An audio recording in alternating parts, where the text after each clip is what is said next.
the Achilles tendon. The throw works just like a crowbar, where your leg is the lever and your hip is the fulcrum.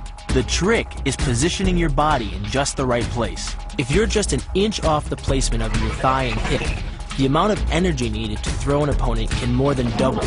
But performed correctly, uchimata requires almost no energy, yet it can deliver up to 5,000 pounds of force. If it weren't for the mat, a throw like uchimata would be enough to cause serious injury or even paralysis. You use the strength of your legs to maintain your dominant position while you secure the choke. Just a few pounds of pressure on the collar of his gi is enough to reduce the blood flow to the brain to a trickle and end the match. Hold this move for 10 seconds and the fighter will black out. Hold it just a bit longer and he's dead. By bending the elbow across the fulcrum of your hips, you're subjecting the weak joint to the leverage of two strong forces: the pull of your thighs on his shoulder and your hands on his wrists. As little as 1,000 pounds of force can be enough to destroy the elbow. The leverage of the armbar can supply much more than that. The sacrifice throw is a simple lesson in conservation of energy. The stronger the opponent attacks, the further he gets thrown. It works like a catapult, where your opponent's momentum supplies the counterweight. The faster he's going, the further he's going to fly. And the harder he's going to land. That land with the side, ball, or top of the foot. The gastrizin uses the heel to deliver the blow. This alignment of the heel, ankle, lower leg complex channels some 2,000 pounds of force into the opponent. More than enough to break a baseball bat. The higher you can lift your opponent in this move, the faster he'll hit the ground.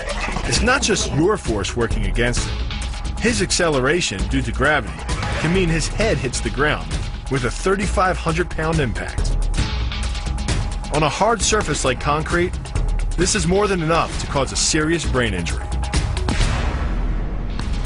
First, the opponent's arm works as a lever to optimize your control. Second, your own back serves as a pivot point for the throw. The strength and stability of your back allows you to throw a much heavier opponent than in a move that requires you to lift him. This move uses your opponent's arm as a lever working against him. The greater the torque on his shoulder, the greater the pain inflicted. And exceeding the joint's normal range of motion causes more than just pain. The soft tissue, muscles, and the bone can all be seriously damaged by this pressure. The goal of this lock is to stretch the tendons at the top of the foot to the breaking point. The strongest tendons have a tensile force threshold of just over 400 pounds. Applying any more pressure than that can tear the tendons from their base or snap them in two. Because you don't have time to cock your arm in a surprise attack, bursting's effectiveness doesn't come from the rotational power of the torso.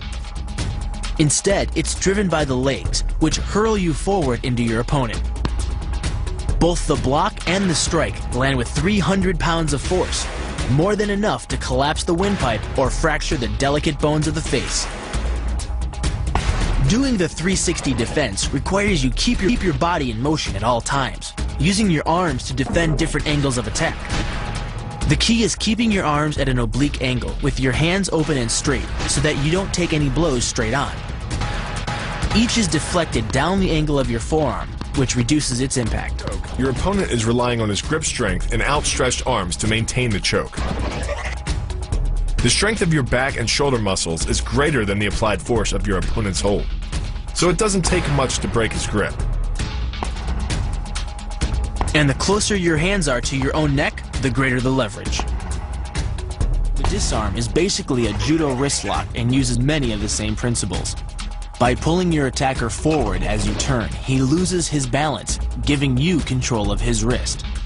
The barrel of the gun then becomes a lever, allowing you to take the gun. Because you are using the muscles of your torso, which can deliver up to 10 times more force than the muscles of the wrist, the disarm works against an opponent who is much stronger than you. Actually an elbow strike from another martial art, Muay Thai. But because the metal doesn't deform on impact, like human bone, every ounce of power is channeled directly into your opponent's face. With the twisting motion of the torso generating the force, and the stiff metal of the M16 providing the impact. It's enough to shatter a cheekbone or break a jaw. The combined momentum of your forward step, the twist of your torso, and the swing of the rifle, the butt stroke can strike your opponent at over 18 miles per hour, carrying well over 550 pounds of force. That's enough to drive a 16-penny nail through nearly 2 inches of pressure-treated wood. Add a follow-up slash and thrust with a bayonet, and the butt stroke becomes a real killer. But the real damage from the knee bar doesn't come from gravity. It comes from leverage. Once the knee is locked, your hips act like a fulcrum, and his leg acts like a lever, multiplying any force you apply. So even though the ligaments and tendons around the knee can sustain 1,700 newtons of force, the knee bar can load a lot more than that, enough to completely destroy the joint. Pushes his opponent at a location above the center of mass, while using his sweeping leg to create a tripping point, which is below his opponent's center of mass. Once the loss of stability has occurred, gravity does the work, and the damage. On the ground and on his back, your opponent is now vulnerable to any number of finishing strikes.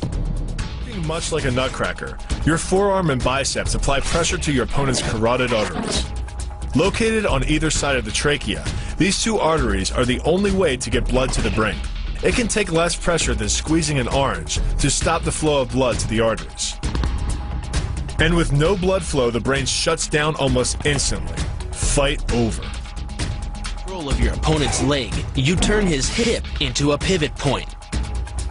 And there are 2 forces being imparted about the pivot point, one by the arm above and one by the sweep below. These forces act as a couple, resulting in your opponent's rotation that slams him right to the deck. And given the speed of rotation and the force of gravity, that impact could cause permanent injury.